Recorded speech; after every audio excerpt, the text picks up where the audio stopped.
Hi, good evening, everyone.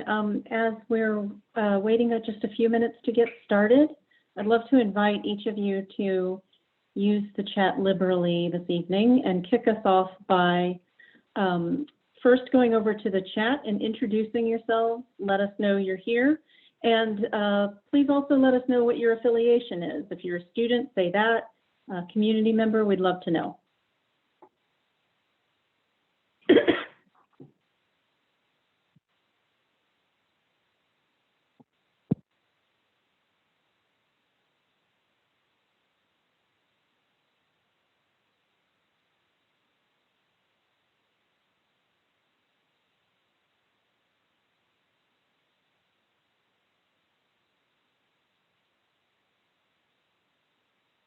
Nice to see you and your class here, Professor Deloise.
For those of you just joining, we're just putting our names in the chat and telling us what your affiliation is.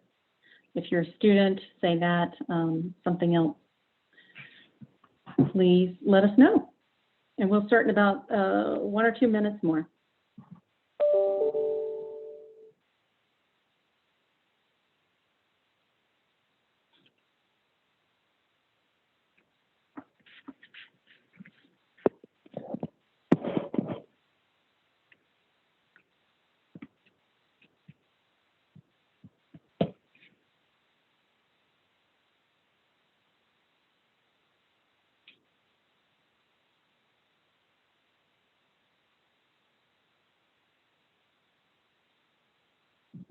I think you did hear us correctly, Sarah. And welcome from LSU, Katie. Okay, I think that I will take the liberty of getting us started. We have action-packed hour ahead of us. As I mentioned right at the beginning, if you weren't here, we'll be using the chat to communicate throughout. So if you have questions, please submit them as you will in the chat. We will be doing a Q&A towards the end of the session. But for now, I'll kick us off with some introductions, and then we'll get going right into the discussion. So welcome and thank you all for attending tonight. Very important topic, very near and dear to the hearts and minds of all of us here on the panel. As we said in the blurb, in order to advertise our session, issues of diversity, equity, and inclusion are front and center in thinking about the education of students with learning differences. The panel tonight is going to provide a forum for exploring the state of special education in Greater New Orleans, and from a perspective of a policy perspective, advocacy perspective, and a school-based perspective. So allow me to introduce our participants this evening, our distinguished panelists. First is Jennifer Coco, who is the local policy manager at what was just a month ago the National Center for Special Education and Charter Schools, and has now become the Center for Learner Equity. We also have with us Shanita Matthew, who is a paralegal and formerly the lead special education advocate at Families Helping Families. And last but not least, Brittany Robbins, who is a director of high school student services at KIPP New Orleans. And she's also the founder of Bright Minds NOLA, excuse me. My name is Kelly McClure. I am the new director of pre-K to 12 education programs here at Tulane. I'm delighted to be here on the panel. I'll be moderating. I am also formerly of the Louisiana Department of Education. I worked on the policy and the academic content teams representing diverse learners. So again, very near and dear to the heart. Our time together this evening is an invitation to think about what we truly mean in education when we say that we educate all students. The history of American public schooling is, in my mind, one that has hope at its very core. I say that because after the colonization of our country, communities began to build schools for a narrow subset of wealthier white males of a narrow age band. But since that time, we have continued to broaden the embrace to include all incomes, all gender identities, all races, ethnicities, and linguistic groups, citizens and non-citizens, all religions, all abilities, quote unquote abilities. All means all. Or does it? So my first question panel tonight, I want to start us off with each of you responding to how we are doing relative to this lofty goal of all means all. There's a quote that the Department of Ed uses: Louisiana believes that all students can achieve at high levels. This has been the mantra of the LDOE for nearly a decade now. And so I'll go to you first, Jennifer. How are we doing here in Greater New Orleans with respect to students with disabilities, and all truly meaning all? You know, it's a complicated question. And I think, you know, the quickest answer is to just look at what the data tells us. And it tells us that we have overwhelmingly a set of students in our city who are basically at the intersection of about every inequity that our society has to offer in terms of race, economics, class for a certain subset of students, also limited English proficiency, and of course, disability. So, you know, we have a really, I think, important and again, really important duty to think about how those inequities intersect for the students in our city. And when you look at how they're performing, it shows that there are still really unacceptably high achievement gaps for our kids with learning differences. And we know that for the majority of these students with appropriately differentiated instruction, they could achieve at the same level as their non-disabled peers. So we still have a really high level of work to be doing. That being said, when it comes to the mindset, particularly in the last decade, the mindset here in the city has shifted dramatically in terms of people really embracing special education and embracing the importance. I'm sorry, I have a baby off screen. And embracing the importance of really serving all students. I'll just add that in a past life, before I moved strictly to the policy role, I was an attorney for parents and kids and actually sued the system in a large lawsuit that is still going on in a consent decree. And really the heart of that was really challenging the system to say special education and serving kids with learning differences cannot be an afterthought. And it has become an afterthought in the way we have rebuilt this city. So after a lot of pain and self-reflection, I think, for the school system, I'm really proud to say, as someone who's been quite critical of it in the past, that we're really at an exciting moment where, again, people are deeply committed to this, are really thinking outside the box, are trying very, very hard, again, for this set of students that just really have some profound hurdles that we should all be here to help them overcome. Thank you. I so appreciate that. And so I'll turn it over to you, Shanita. Does all mean all? How are we doing here in New Orleans, in the greater New Orleans area? Um, I would concur with Jennifer. Jennifer and I have worked alongside one another with providing trainings and presentations throughout the state. And I would say, from a parent perspective, because I am a parent, I have an adult son with autism, and as well as supporting other families, I do believe there are a group of individuals that those that are really dedicated, that are really doing so much more. And oftentimes there are some educators that are basically sort of stuck and not really know how to support some of our students. So which means the parents become frustrated. But we have made some progress. However, I still believe that there are a lot of inequities, especially with the ESL families, as well as students with disabilities, and as well as race. But again, it's one of those things to have a conversation, speaking with others, collaborating in order to basically meet the needs of the students. And so from the perspective that you have, Brittany, how would you respond to this question? Yeah, I think it's interesting. I kind of basically agree with everything that Jen and Sunita have said. Like, I think that there has been incredible growth that has happened over the past 10 years. And there is still a pretty long way to go. But I do think that there are a lot of people who are really excited about the work that can happen. And also, there are some pockets of people who are doing really great things in special education, and for all of our diverse learners. So I think it's really exciting where we are now, and there's a lot of opportunities to move forward. It really is continuing to keep our students with the most significant needs at the forefront of our conversations, instead of them being the ones that we think about at the end of our conversations. Yeah, I'll dig in on that point, because it sounds like something similar to what Jennifer's just said.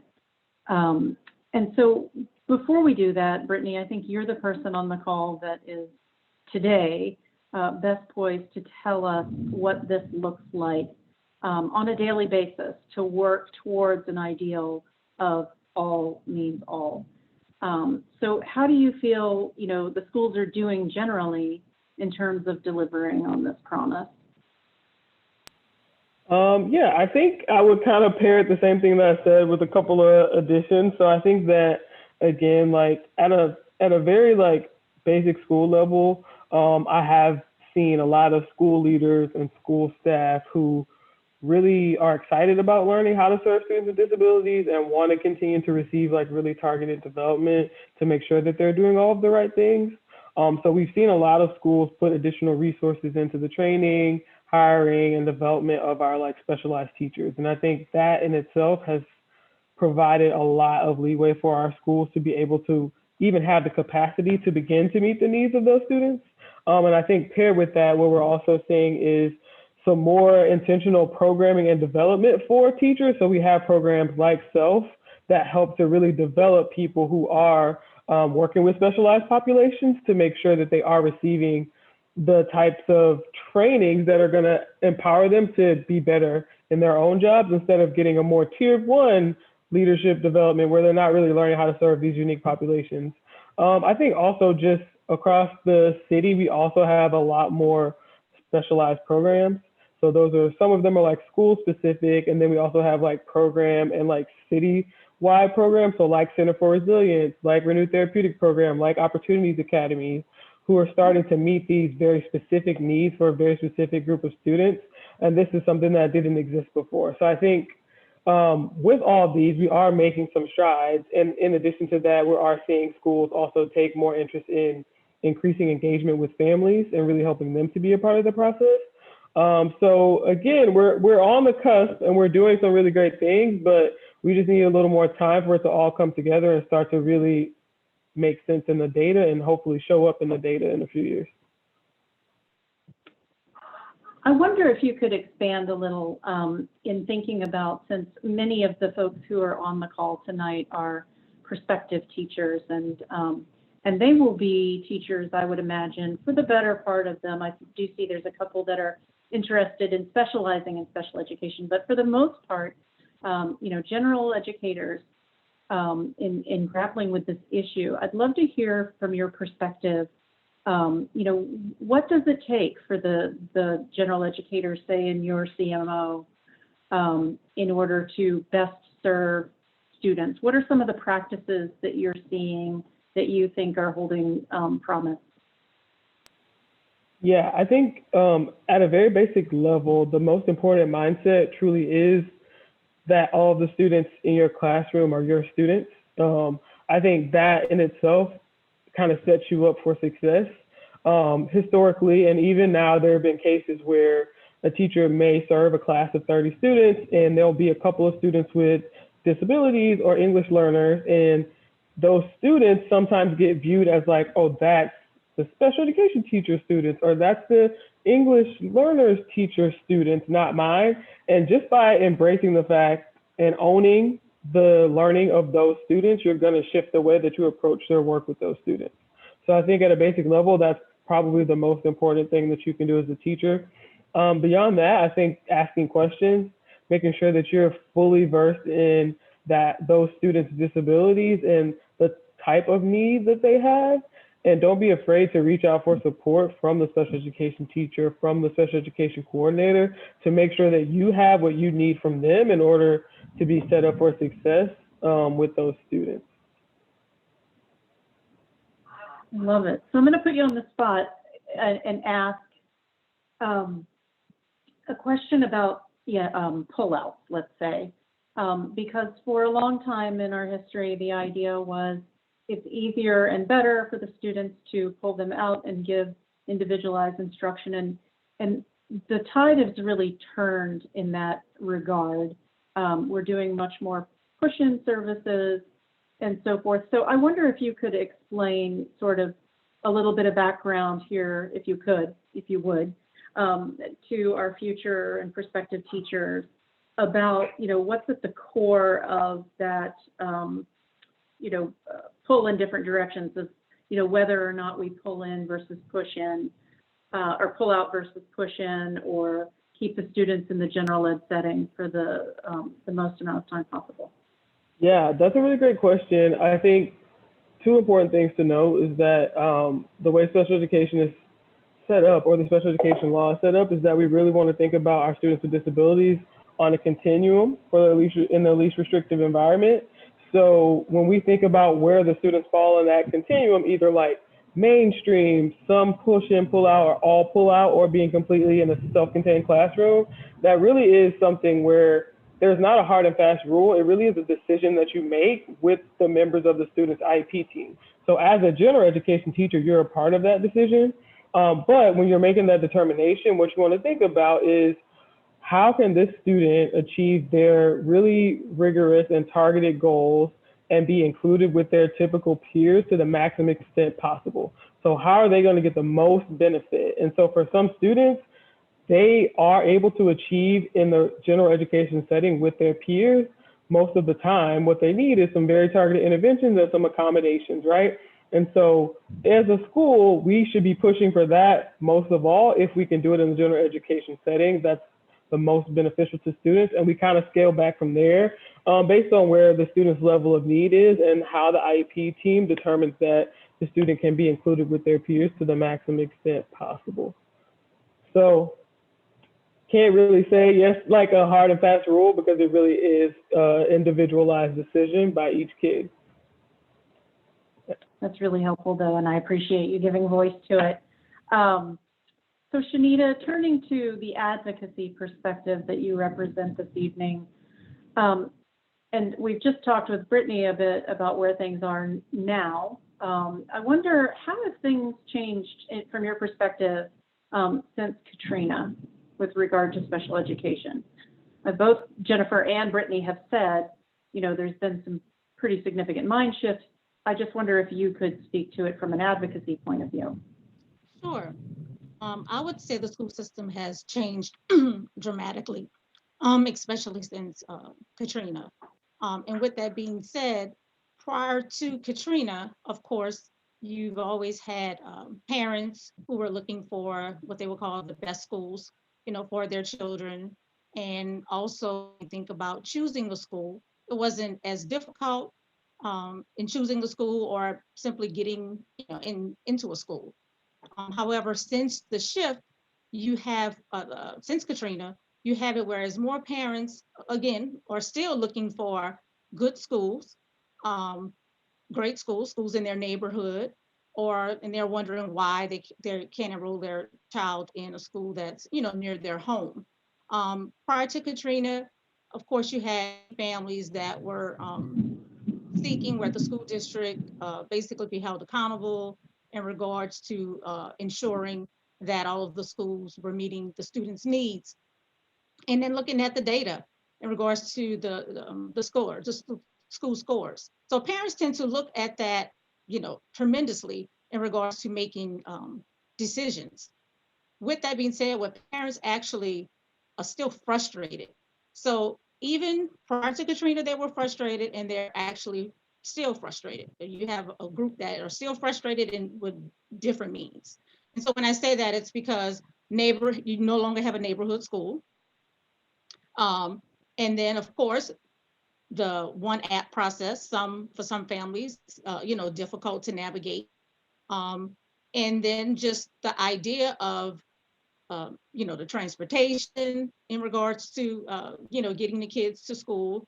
And sometimes the parents actually having that communication or that relationship with the teacher or with the school.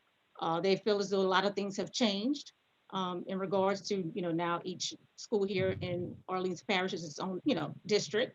Um, Unlike whereas you basically knew who to contact at NOLA Public Schools in regards to, seeking support. So I would say definitely um, it has totally changed. And in my role as an advocate, I oftentimes have families look at it in a way, whereas at the same time that if it was their district school too, they also must sit on boards, let their voice be heard, participate in, community meetings, become a member of, say for instance, the Special Education Advisory Board. Um, I've also been a member of, Urban League of Louisiana, where they provide trainings and classes. So I'm always getting parents to understand how to be a part of the team, to join others at the table, to make, in order to make decisions. But again, like I said, it has changed dramatically. However, it's coming, but there's still some more work that needs to be done, especially in the area of special education and providing supports to many of our diverse learners. Yeah. So when families reach out to you, you might spend a moment or two talking about what that process looks like. How does an advocate become engaged?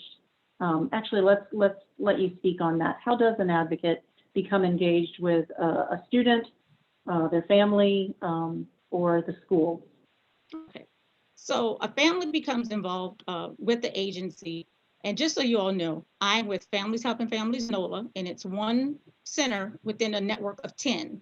So throughout the state, you have 10 Families Helping Families centers. So um, prior to me working at Families Helping Families NOLA, I was working at Families Helping Families of Jefferson, which is Families Helping Families of Greater New Orleans, which also has a program, which is the Louisiana Parent Training Information Center, which covers the entire state. So with that being said, you have individuals that work at each one of the networks that are parents themselves. We have self-advocates. So oftentimes parents call us because they're referred by a school district, a doctor, a social worker, um, depending on what the situation is. Um, now that we are actually housed in the same building with New Orleans Public School, oftentimes we've had parents walk down to our office, coming straight from actually, addressing some concerns regarding, their child's education. Oftentimes families are calling us, I mean, right there, that present moment when they're about to enter an IEP meeting or at the IEP meeting. I've had some families, because the relationship is so broken between the family and the educators, whereas they won't actually communicate with the teachers or actually have an IEP meeting without an advocate present. And then you have some families who will actually call because their child was just newly diagnosed and they just want to understand what our services are, what we provide, how we provide those supports to families, and what does it look like. Oftentimes families want basically what's the best school for their child to enroll in. We Yeah. also have parents that call us that have transitioned or are moving from another state and are seeking, a school system, for their, children. Um, but oftentimes it's various resources because as a resource center, it's more than just education. So we connect them to state resources in regards to developmental disabilities, if they need some financial assistance, housing assistance, transportation, food if they're hungry. So we connect them to more than just the education. And the whole point of Families Helping Families is to educate and empower parents to fully understand the special education process and what their rights are. And I have to do this all the time in regards to understanding. And like I said myself, I'm a parent. So I know it's overwhelming at times when parents receive that new diagnosis about their child and you're just given all of the information verbally and then someone hands you the Louisiana educational rights booklet. And oftentimes I'll ask parents, how often have you opened that book? Have you ever opened that book? Sometimes parents, majority of the time, they tell me no, they haven't opened the book. They know it was given to them, but they haven't opened it. And so when a situation occurs, then I always reflect back to that book in regards to them understanding, the process, what their options are, and use that as a tool to say, okay, you received that book, what it looks like, excuse me, and then, I'll go over it, with them. So they'll have a better understanding of their child's educational programming and what their options are. So what I don't do is advocate for, when I say advocate, speak for the family. I get the parents to understand that it's not what I think is what they think is what they want for their, child. So therefore, I just want to make sure that they understand that there's options out there and they can make the best decision for themselves. So appreciate all of that. I'd like to drill down just one level more and ask you, Shanita, now the OPSB has become NOLA Public School, but most importantly, it's a very loosely coupled type system, right? I wonder if you had to say sort of the three main academic issues that have come before you or come to you with most regularity, what would they be with regard to special education students? I would say top three, behavior, teachers understanding certain behaviors, understanding behaviors. Oftentimes because parents are calling us frustrated because the teacher is either texting the parent to come and pick up a child, or they're sending a child home, or a child is being suspended, for various reasons. Oftentimes it could be specific to what was included in the IEP or what was not included in the IEP, whether or not the individuals listed on the IEP was actually present. What else? Placement. You have some families who believe that their child is fully included in the general education setting, only to find out that their child is more in a resource setting, 40 to 79%, or I don't know how they would not know if the child was in a least restrictive environment, a more restrictive environment, which is less than 40%. So oftentimes families go into the meetings and they're doing a lot of talking, not really doing a lot of reading. So things that were verbally said in the meeting oftentimes doesn't translate to the paper.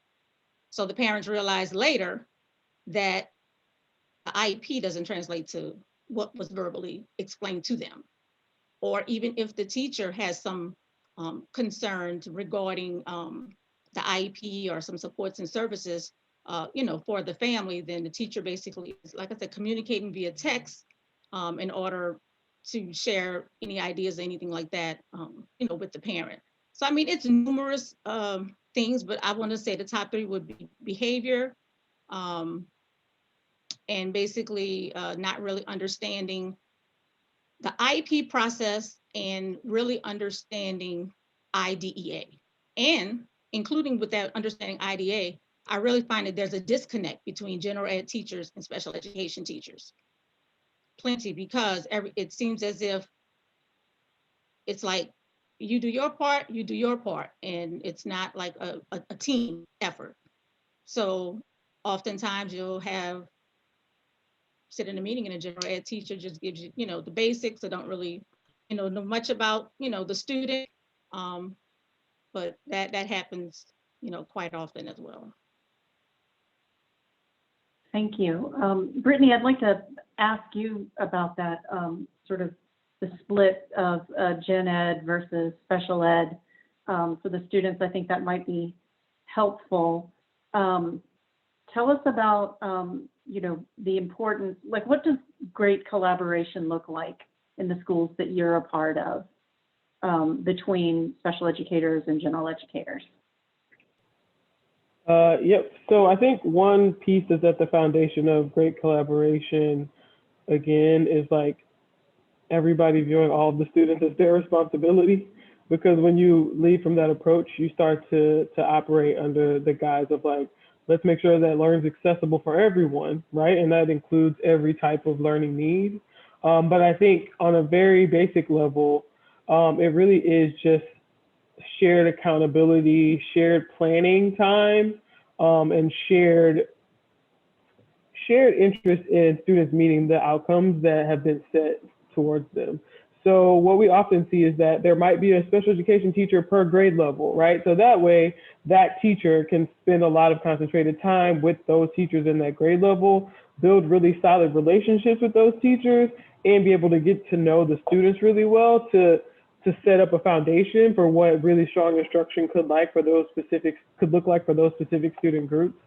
I think at the high school level, what we're seeing right now is just that on the front end, when instruction is being developed and curriculum is being developed and planned in the summer, we're putting more of an eye on like, what will this look like for students who, for example, qualify for the April Dunn Act? What will this look like for students who are on a different type of graduation pathway? So we try to start to think about some of these accommodations and modifications on the front end so that when curriculum is rolled out, it's already inherent that we're also trying to meet the needs of these additional student groups and not just these students who are going to be able to easily access the tier one curriculum. When you hear from students and families about, what's not working with special education, what would you say are some of the main things? Like what is sort of the things that come up again and again? Yeah, I mean, honestly, I can echo a lot of what Shanita said. Like a lot of parents just are not in the loop and really clear on like where their students are placed, what they're expected to achieve, and how their services really look in a school setting. So I think from a school's perspective, it's just really important to make sure that a parent is really clear on what their student's IEP is, what it looks like, all the timelines. Like I think I'm often surprised when we're having meetings with our high school families for students who've like had IEPs for 10 years, right? And how much they still have not been taught about the process and kind of been pushed along. And so I think oftentimes parents are just really unclear. They want to know, but they're just really unclear on what that looks like. We also just see a lot of discipline issues. I think even more so, like, it's interesting. I think this year, discipline issues have popped up in a very different way. We aren't seeing students getting like suspended and expelled, but we're just getting students who are asked to stay virtual. And so it's really a different way to be able to exclude. I see Jen's face, like, it's just a different way to exclude students. Like we find out a month down the line, like a parent like made a complaint with no OPS, and like now we're in a due process here because like, teachers are like, you're kicked out of my virtual class, so I'm just gonna leave you in the waiting room every day because I don't want you in my class. Or like, you just, Wow. you have to stay virtual. You cannot come in the school building, right? So we're starting to actually see some new types of challenges with parents in schools this year with the virtual setting, because it's almost a legal way, not a legal way, but it's still very illegal, but it's a way that people haven't caught up to yet, to kind of work around the system of like removing students from their least restrictive environment.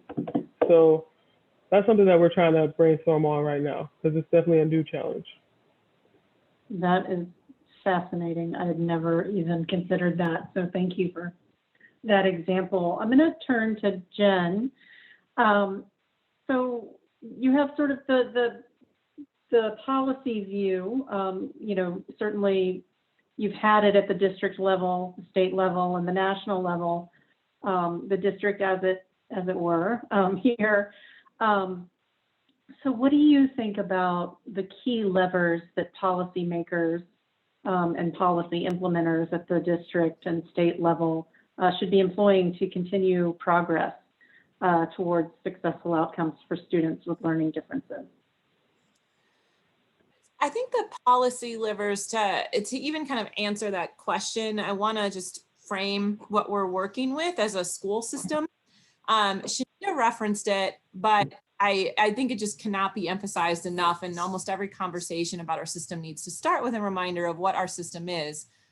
And it is unique to any other school system in the country. A lot of hay gets made of the fact that we're an all charter city. That's not really quite the point. There are cities that have more charter schools than New Orleans does, more students enrolled in charter schools, so on and so forth.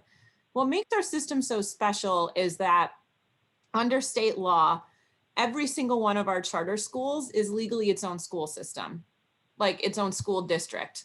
And the way that many of our federal laws, including the IDEA, conceptualized a school district was that it was a district of multiple schools.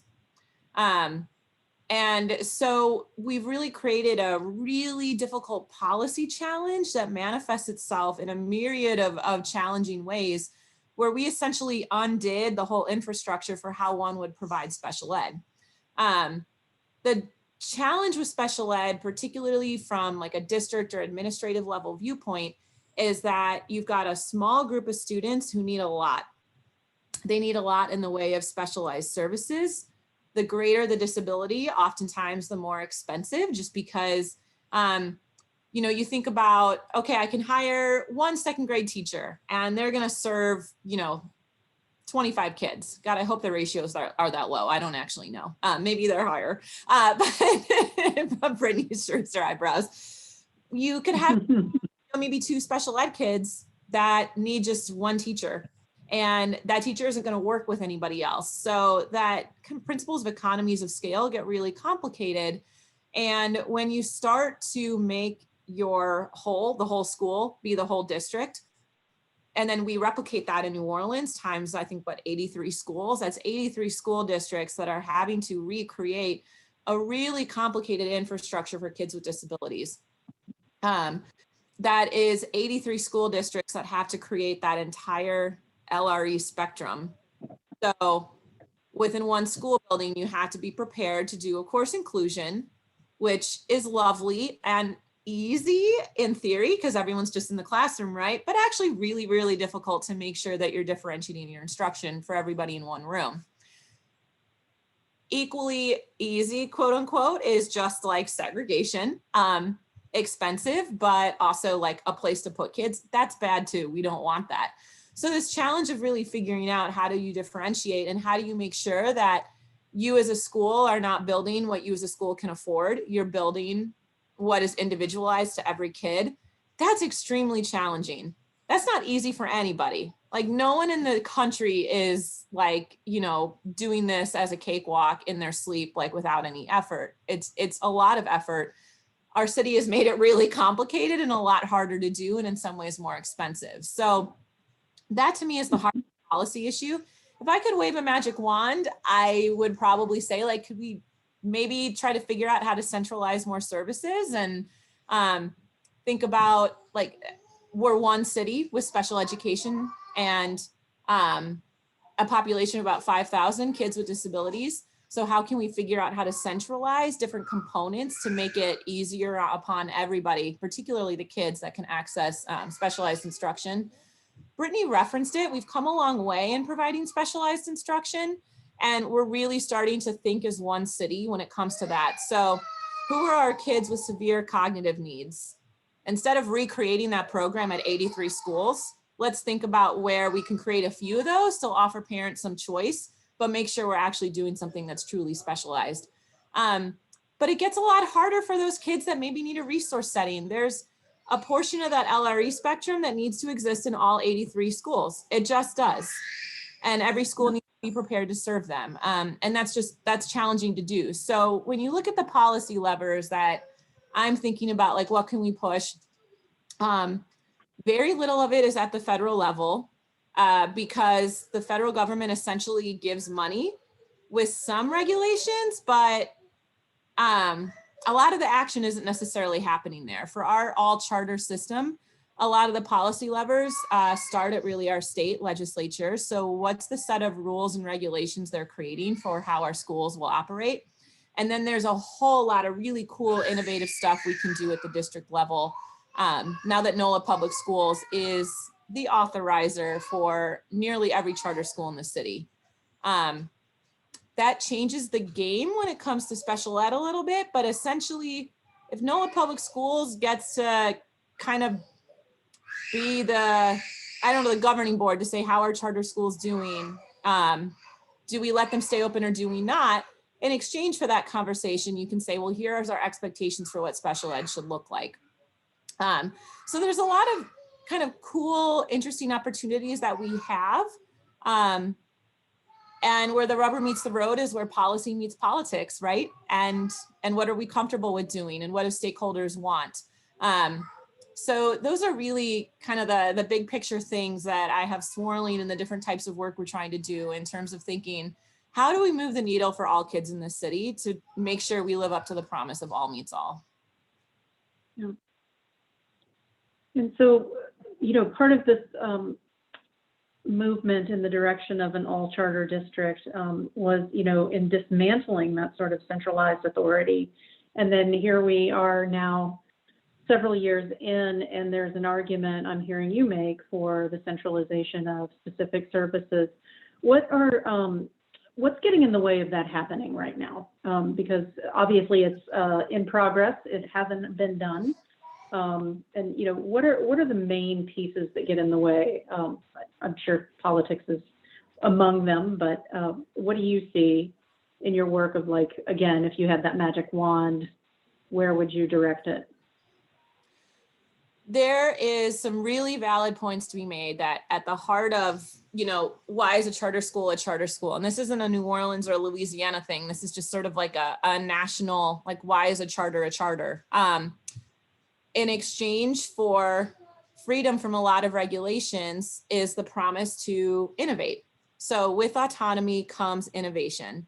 And I do think there's a lot of valid points made that when you start to tie folks down in bureaucracy, that at a big picture can trickle down into the classroom in really complicated ways that I don't think people fully understand. I think really only truly like teachers and administrators get that and get how that can function.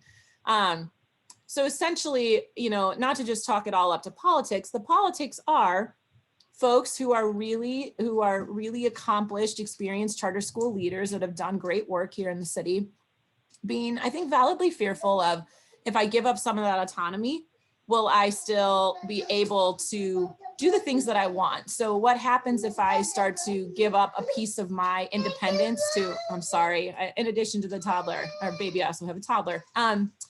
So what happens if I give up some of that independence and let, a district tell me how I'm going to do special ed?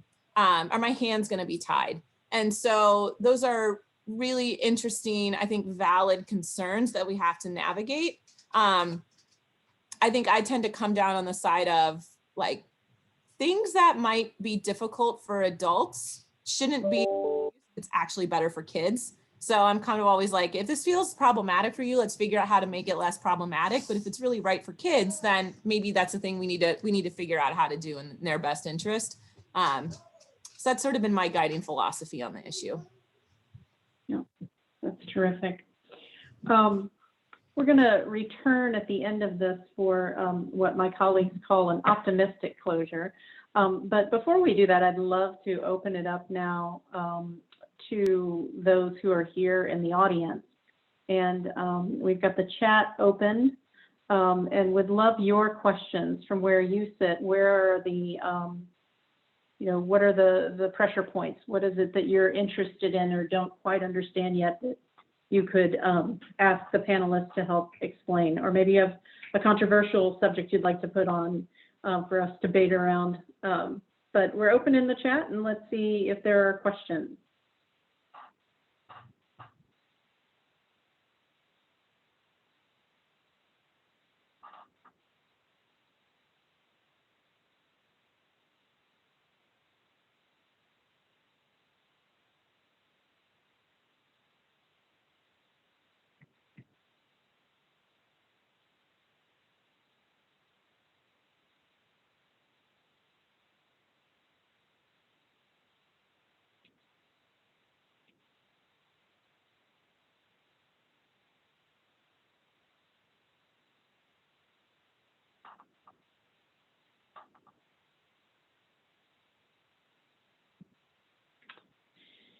Oh my, so the first question we have is a great one. And I wish I had had this advice when I came into the system with my kids. What advice, let's see, Shanita, let's start with you here. The advice that you'd give a parent looking to fill out the One App for their child with learning differences or other special needs. Okay. Typically, I would start by actually having the parent sort of review the booklet if they don't have the book, because oftentimes it's just actually going on the computer, and asking them specifically what are their top concerns regarding a school system. Oftentimes they are just looking specifically at the letter grade. Then sometimes they're looking specifically at the services that are being provided. And oftentimes that's where I get parents to understand what under IDA and what the public school's responsibility is, regardless of what school they choose. And oftentimes make them feel comfortable that it depends on the particular student in regards to making sure that each individual student's needs are met. So which means most parents make a choice or a decision based on a group of parents who love a school or choose opposite if they have a group of parents who dislike a school for some reason. And I basically help a parent by saying specifically look for the top 5 things that you're looking for and making that determination specifically for your child and your child's your family's needs. Brittany, is there anything that you'd like to add there with respect to One App? Yeah, I think the only thing that I'll add is just that it's very much within your right as a parent to, once you kind of make your list and say like, okay, these are the schools that I'm thinking of ranking, you can definitely reach out to those schools. You can request a visit. You can request more information from them directly to learn more about the school. In addition to like going off what's in the like the One App guidebook, just to get additional info.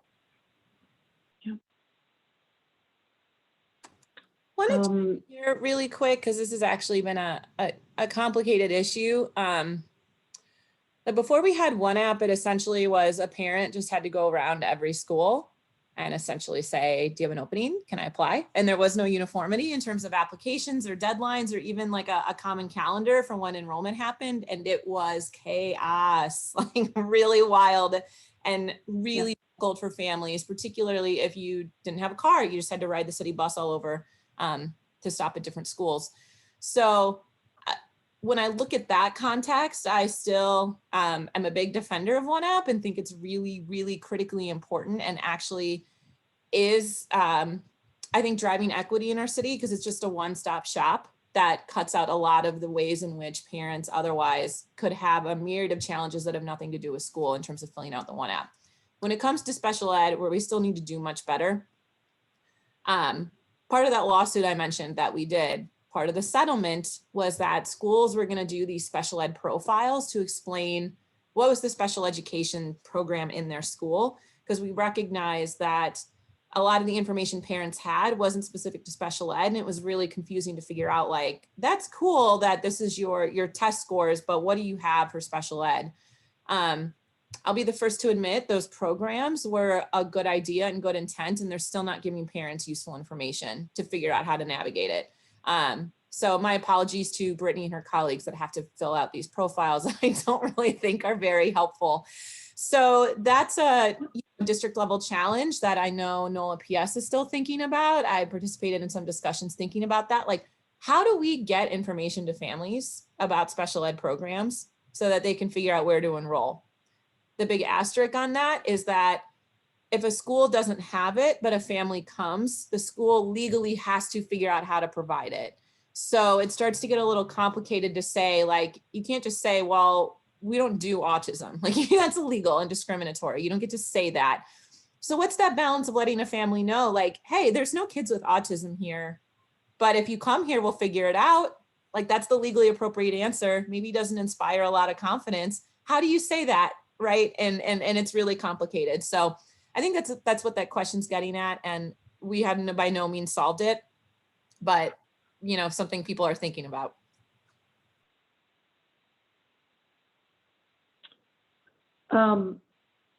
So switching gears just a touch here, and I'm trying to get the essence of this question, but it seems one of the questions reads, how do the challenges of diagnosis tie into resources that we've discussed here tonight, especially in the context of class barriers to diagnosis?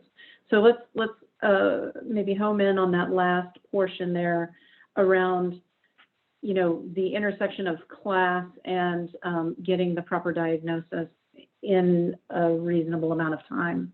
Who would like to start there? This is Shanita.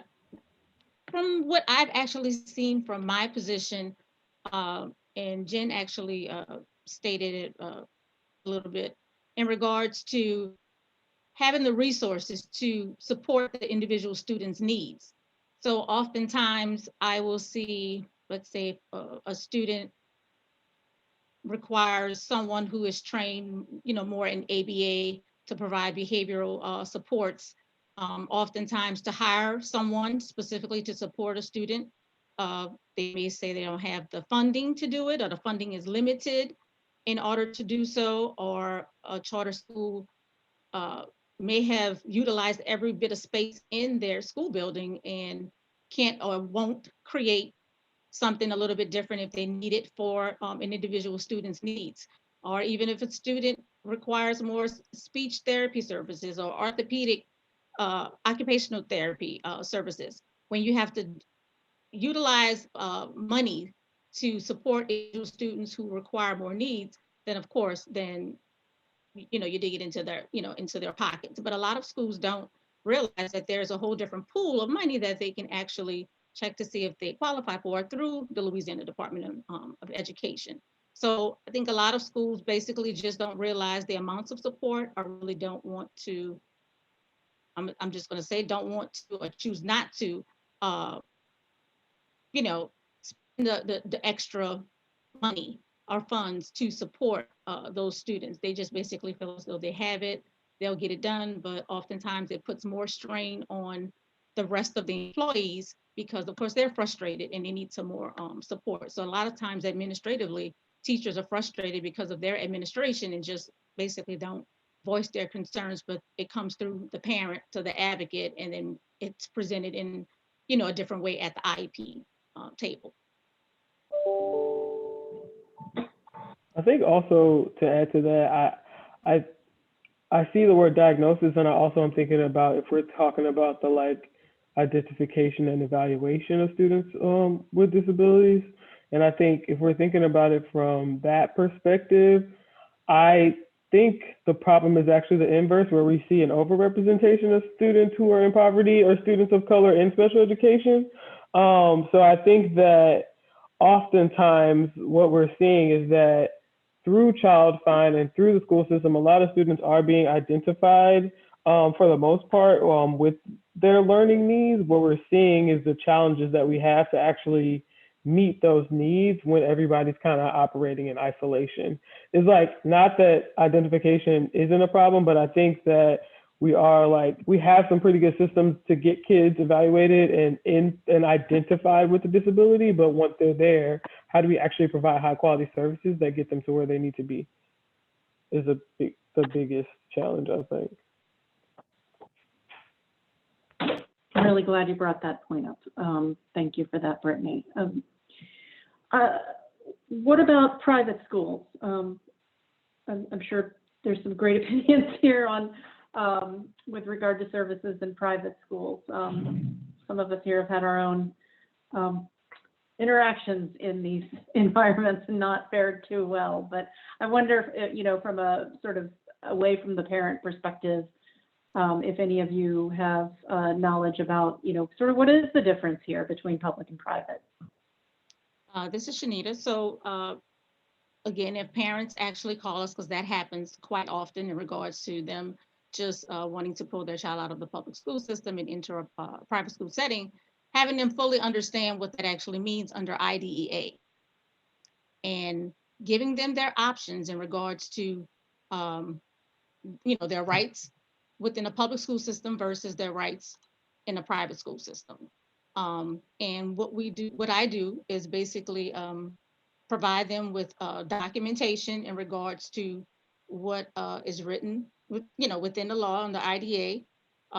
We go to Bulletin 1508 and sort of discuss, those things, and let them really try to get possibly a visual specifically of really understanding the needs and the supports that the student needs, or in the event that a school may tell them that they can no longer, provide supports to their child. So oftentimes we've seen it whereas students start off in a private school or has been there for years, and then ultimately getting the parents to understand that they have more of a voice in regards to, if they go choose a public school, it's their right to choose either or. And then when it comes down to the scholarships, because Louisiana also has the scholarship. So there's a difference there, whereas you have some of those schools too, when they're searching for schools that show specifically those schools that provide specialized instruction. So with that, it's a little bit different versus if a family just chooses to enroll a child themselves without going through that process in regards to the Louisiana scholarship and enrolling, their child in a private school. So just understanding the academics, the accommodations that are needed, what it looks like, and oftentimes just visiting the school, but truly getting them to understand and realizing what their option is and what it means to leave from the public to the private sector. I want to add into that, at its bluntest, the IDEA does not apply in private schools. They don't have to follow it. The only thing that any family is entitled to is an evaluation. So even if you choose to go to private school, you can still go to NOLA Public Schools or Orleans Parish School Board and say, please evaluate me. And they do, and they can, and they have to. But whatever that evaluation tells you, like let's say you're eligible for special ed, you can take that to your private school and they can go, okay, whatever, So there are some private schools that specialize in serving kids with disabilities. But there's just not a ton of accountability there. So I'm aware of them, and I know there's very happy families there, but there's not the same sort of rigor in terms of like them getting monitored. They're not held to any sort of compliance with anything in the IDEA. So essentially it's just that, right? It's parents making choices about what they think is best for their child, and perhaps choosing private, but if a conflict occurs and the parent is dissatisfied with what they're getting in that private school, there's really no recourse for it. You can leave. It's essentially what your options are. And I have seen that play out. So a little bit difficult. So buyer beware.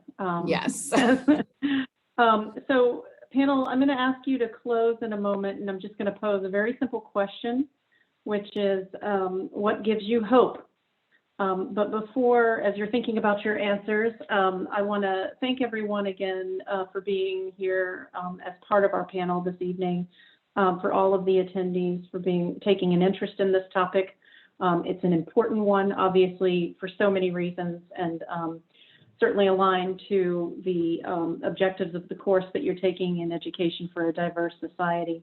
I'll put in a plug that this summer we're kicking off our first special education courses here in SOPA, and so we'll be having a course on how to be a collaborative team member, and also on basics around assessment and evaluation. So if you are interested, I'll put my email in the chat, and I'd love to hear from you.